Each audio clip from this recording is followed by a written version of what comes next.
Hello and welcome to day one, our 9 p.m. show here with Gavin McClurg up at Tre Chimi. What a day. It feels like it's day 5 already. That was nuts, man. It was, I mean, we need to define nuts. So, Yes. So I guess it started about two hours after the launch from Hanenkam. Sexton, the lead gaggle came in. They transitioned very quickly. We got up here very fast. They got up here in about an hour and a half. And then all hell broke loose in the mountains. And we just had these massive thunderstorms echoing around. The race committee decided to close. That means that many teams now, a gate has come down in the race. And a lot of teams now have got to rest up and they've missed that opportunity to continue.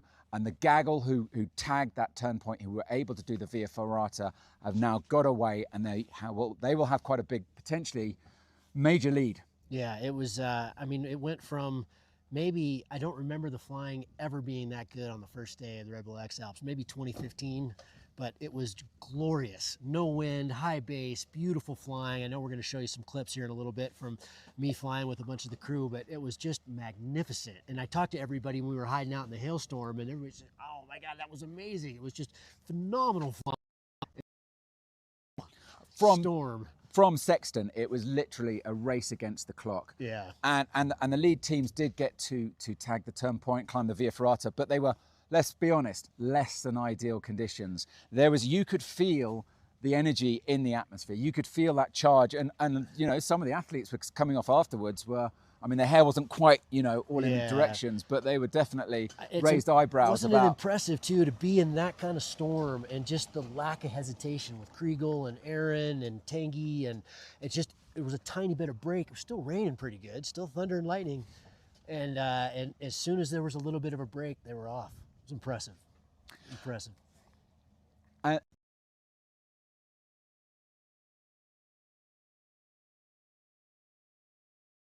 Cool place. Weirdly, it was closed, but you know.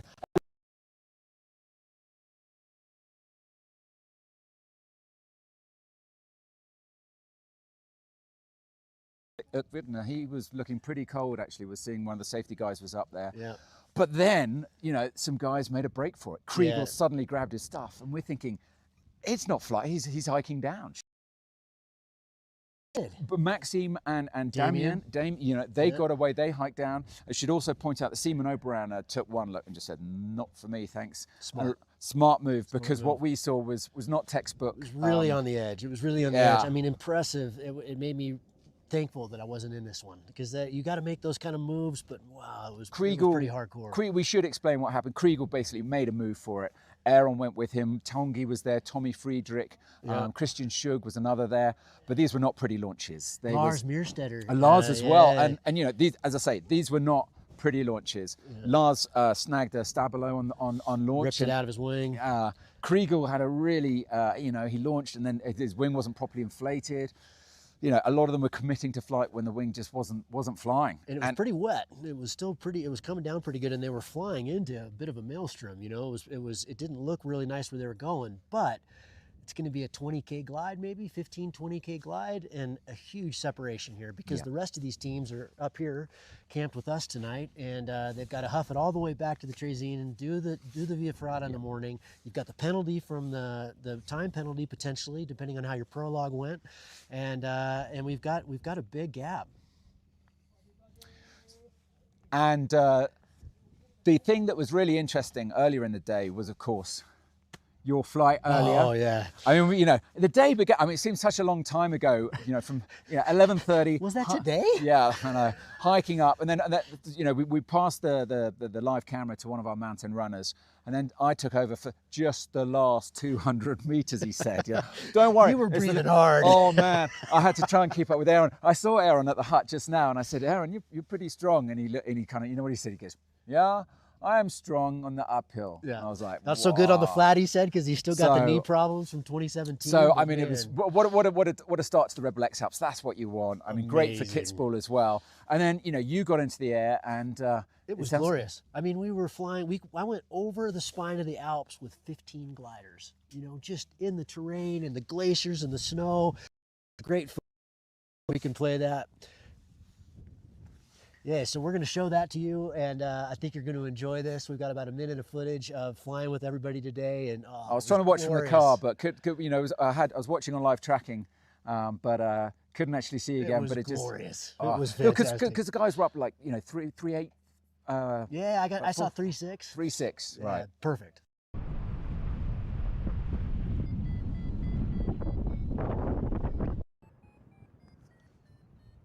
So we just crossed the spine. Give you a little look of the terrain up here. We go through a turn. About 15 of us just came over the spine. Nice little glacier there. With Marcus and Toby and Patrick and a whole bunch of others. Flying is fantastic right now. Beautiful. And I just saw one glider sprint out ahead, so I'm not sure who that was, but so far so good. We got about 49K to Sexton. Need a 21-to-1 glide to get there, so we'll need a few more climbs to get there, but we're nice and tall, 3,400 meters, and conditions are perfect. And it hasn't gone too nasty yet, not too vertical with the big clouds, so far so good. All right, well, you can see what weather is blocking the athletes right here. I'm down in the town of Maturai, and getting pretty big to our south and pretty dark. So I'm going to put it down here in this town. We're about 25K out of the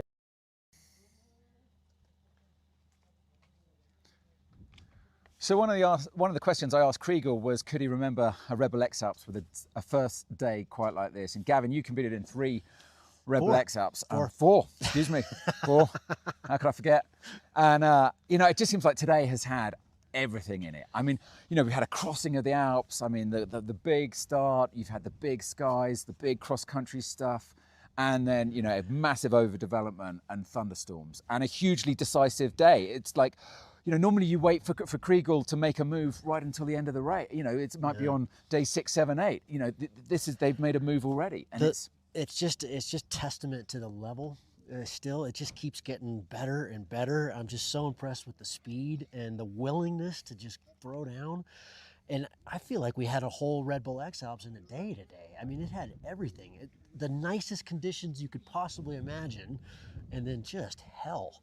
It's a hellscape up here. And yet, you know, just a couple of hours earlier, I was in Sexton watching the athletes come in, and it was just glorious. It was carnage, actually. You know, Patrick von Kennel decided he was going to go through the arch, and he went in the middle, and the wing went over the top. No way. Damien Lacaz decided it was a bouncy castle, and he was going to bounce on it. You know, I think everyone was kind of doing wing overs everywhere, and there's nowhere to land really. Yeah. So a lot of athletes were. I've noticed Kriegel take the sensible decision and just land in the field, but for a while, for 5 minutes, they were just age. They were just He's coming smarter. Yeah. But then we saw up here, so I don't know. They were coming thick and fast, and you know, for the spectators and fans in Sexton, that would have been pretty amazing. Yeah, it was a really very special day. I got a bit of a soft spot for everybody that got stuck, you know, and it's gonna be interesting to see. We'll have to find out with the time thing, because they closed the Via Ferrata, and they were told to turn off their instruments, but it was 7:30, 8 o'clock. So does the rest period start then? It doesn't. You can't legally start it until 9. So how's that going to work with the penalty and all that? Some things that still have to be cleared up. We don't know the answer to that yet, but really interesting, because everybody that just got off just got a big lead. Yeah. And also we should talk about who's pulled a night pass, and that will be on the WhatsApp channel, and the effect that's going to happen. We've got the staggered start tomorrow.